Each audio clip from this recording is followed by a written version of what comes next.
Hey, welcome back. Day 2. So today it's an early 4 a.m. start. We have breakfast and then head straight up the Shira ridge, and it comes out onto sort of moorland terrain. We go across the Shira ridge through Shira 1 into Shira 2 camp for where we spend the night. But yeah, this is me waking up at 4 a.m. Oh, yeah, well, really disturbed sleep. It's 4 o'clock in the morning now. Probably, I don't know how much sleep I had. I was up at 12, half 11, 12, 3, and now 4.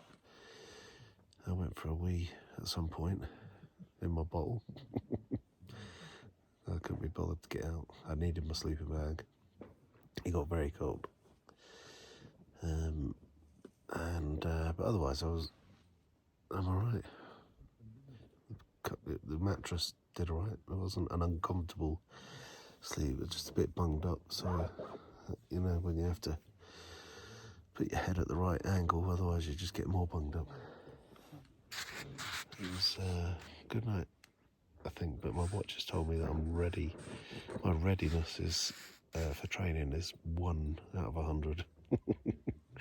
So we'll see how I get on. Well, it's a few minutes later now and I'm having a cup of tea.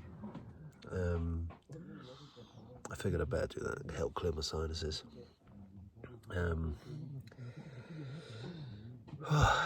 Feeling better already, actually. So I'm just gonna open my Valentine's cards. Got some Valentine's cards here. No, I've just opened my cards. It's really emotional.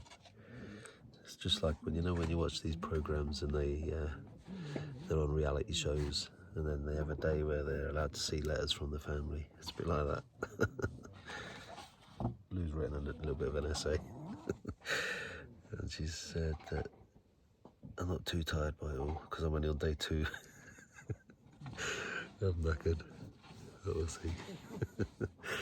Alright, I'll thank you for my cards, and thank you, and I love the way Charlie always kind of sends from Fudge and Olive, and Ruby sent from Monty as well. So I love you all. I'll see you when I get the other side.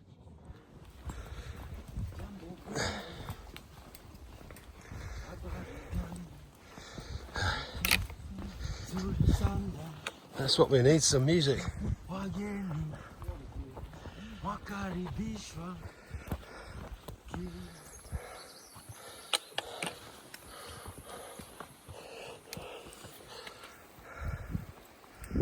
This is us just coming out of the jungle zone.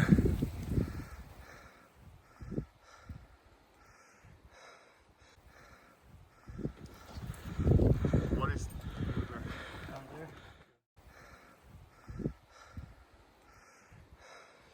Oh, it must be about 7:30 or thereabouts.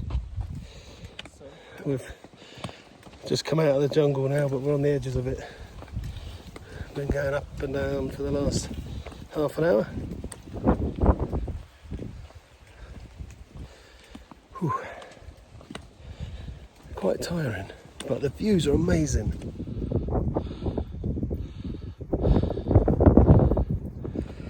We're approaching Shira 1. Very dry, very dusty, very hot, very steep, very difficult. I just need it to be cooler. Amazing views though. It's Kenya. Oh dear. We've had the steep bit, it's levelled off now.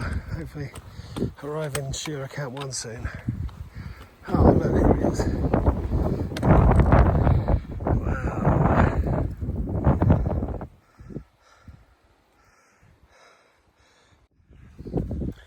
Here we are coming into Shira 1. It's just been a long flat trek on the Shira plateau from the top of the ridge down to here. Here we are. Shira 1. So that was the first time that we saw the actual summit as we came over the Shira Ridge, and it was awesome. I mean, the video doesn't do it justice at all, but when you see the sheer scale of it and how massive it is, it was both incredible to see, but then just incredibly intimidating, knowing that our plan is to walk up that. And yeah, that was something else. That in the morning we all get our breakfast and the porters fill up the water.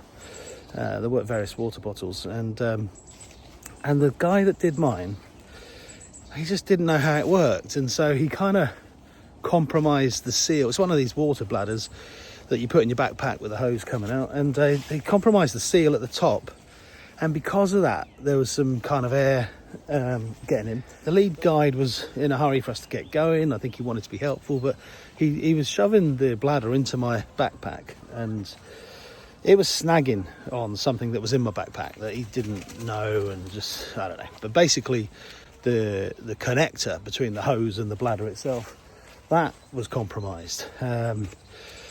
And you know, we got it in eventually, but you know, for the first 4 hours or so, the water was just continually leaking through my rucksack onto you know, my butt crack, and so my morale was pretty low then. We couldn't really stop to resolve it because they were just too busy moving forward, and of a 3 litre water bladder I only really had a litre of it. So the other thing that we had today was, it turned out to be the hottest day of the year. And not only that, it was hotter than any day of the previous year, and the humidity at this time we were on the mountain was the lowest ever. So there was no moisture anywhere, and with it being up high as well, there's less moisture. It was just an extremely arid condition. Oh, and at the time of recording this, it's not been that hot since either. So kind of like a perfect storm for me. As you're about to see, the day just gets bigger and bigger and bigger. So here's me setting off after Shira 1. Right. We're walking from Shira 1 to Shira 2 in the midday sun. It's about 32 degrees. I don't recommend this. Apparently we're going to eat in about 15 minutes up here. See that? Sun. There's nowhere. So I'm sitting in a bush. We've just walked through Shira 1 45 minutes or an hour ago. At quarter to midday, we could have had our lunch then in the shade, but no. We have to walk another 2 kilometres in the midday sun. The porters have fucked up my bladder, so I can't get the water out of it so easily. Lots of air bubbles coming in. I'm dehydrated. It's 30 degrees. There's so much dust everywhere, you can tell from my voice. Everyone's stopped over there right in the middle of the sun, and I've had to walk another 300 yards up ahead to find this hedge, this heather to sit in. And I can see I'm not even in the shade. I think I am, but I'm not, am I? Oh, fuck. This is not a good day. I'm starting to get a headache now, but I don't know if it's just because I'm pissed off. And now I'm just eating dinner on my own, literally fucking 500 yards from anyone, on the way up Kilimanjaro, which is there, and it looks fucking amazing, doesn't it? Anyway, that's my rant over. Fucking hell. I'm at 3,627 metres. Been walking 7 hours and 17 minutes. It's the first time we've really had a stop. I mean, the guys stopped earlier to text everyone, but, you know, because I was trailing behind, I didn't really get the stop. And I'm definitely dehydrated. And now I have got a headache. I'm going to eat. Right, I'll show you what I got. This is my packed lunch. Just feel like saying fuck off to everyone right now. Got a wafer, orange juice, some sandwiches, an egg, half a lemon, I don't know, and there's probably a bit of cooked chicken in there. It's fucking shit. Alright, I'm going to start eating. I'll see you later. I'm really struggling today. There she is. My legs are strong. I'm just so dehydrated. And I've still got another hour and a half or so to go. I've been going 9 hours 16. And in terms of altitude, total climb 1200 meters. So right now I couldn't tell you if I'm going to get up to the top of that.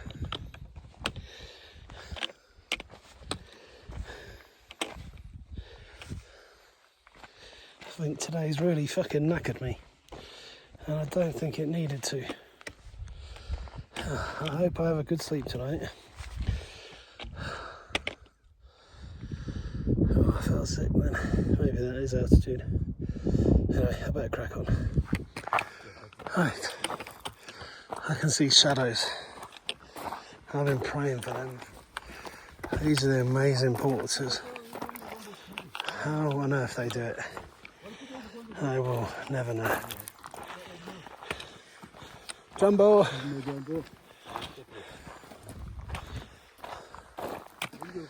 Oh, they've got their own stuff. And then our duffel bags, which are heavier than the backpacks we've got. And all the mess tent stuff. You might be able to just see the camp there. Shira 2, that's where we're headed. Looks like it's a couple of kilometres. A good couple of hours, yeah. And that's where I need to get up.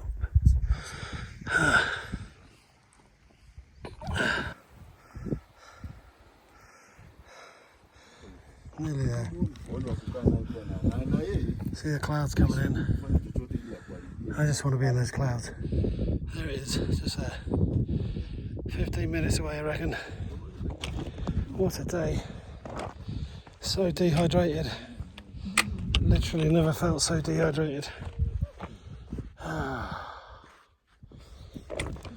feel my hips are good, my knees are good, my ankles are good, my legs are good, my heart's broken. I just feel like every single organ has been shrink wrapped and I just need a shower. Oh, I'm here. Oh, fucking knackered. Oh. Thank you. Here's the gate. Yeah. I know what you're thinking. Stop whinging. And what's going on with your breathing? I don't know. That was a tough day. I was really feeling it. And I think because I was at the back, I was on my own. I had the lead guide with me. I think he wanted to keep an eye on me. And fair play to him. But all he kept saying was, you're not going to do this. I don't think you're going to make it to the top. Have you thought about, you know, turning around? He also said things like, have you done any training? I don't know. It's just, my morale was really low. And I'm broken. Very broken.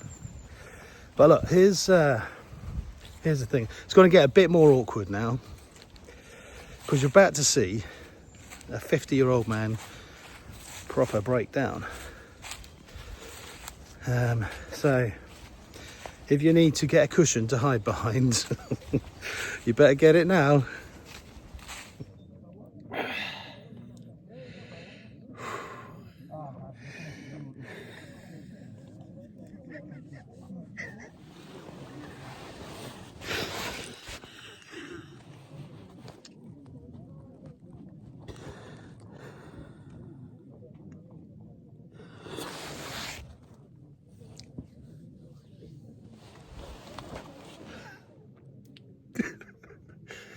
That was a tough day.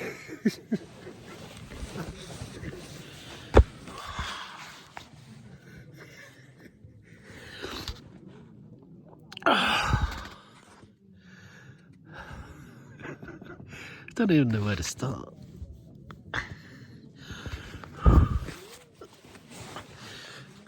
2 or 3 hours sleep the night before didn't help. Up at 4.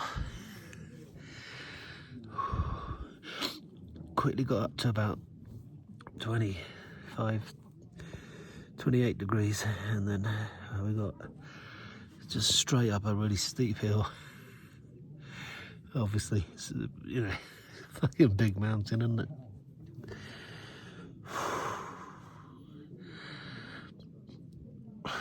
I got really cross because the guide wanted us to get going, and I just thought it was a stupid idea. You know, 11:45. It was 32 degrees C. You know, we're on the equator virtually. It was so hot, and he said, let's walk for another hour and then have a break. But in an hour, there was just no shelter. It was just out exposed. And I was so cross. I just wanted him to say, look, let's eat here, because there's a shelter at Shira Camp 1. So, but he didn't. He just wanted us to get going. The hardest thing I think I've ever done. I don't know, baby. God. I think I was just dehydrated because they broke my bloody water bottle like at 4 o'clock in the morning. And that was leaking out of my backside for the first 3 hours. I'm just so dehydrated. My heart is just broken. I've not felt this bad in ages.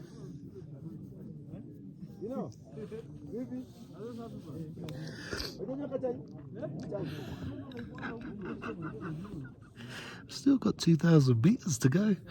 And tomorrow we're going 1,000 meters up and then 1,000 meters down. And I can see it. I can see it now. You can see that what we've got to do. I'll show you some pictures at some point, I guess. I was supposed to have dinner now. I've got no energy whatsoever. And today, genuinely thought I can't do it. I just want to go to bed.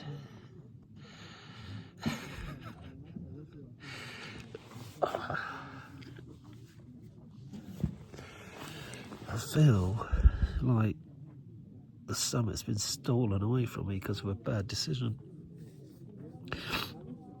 I don't know. Anyway, I need to have a wash. So I better go and have a wash. Right.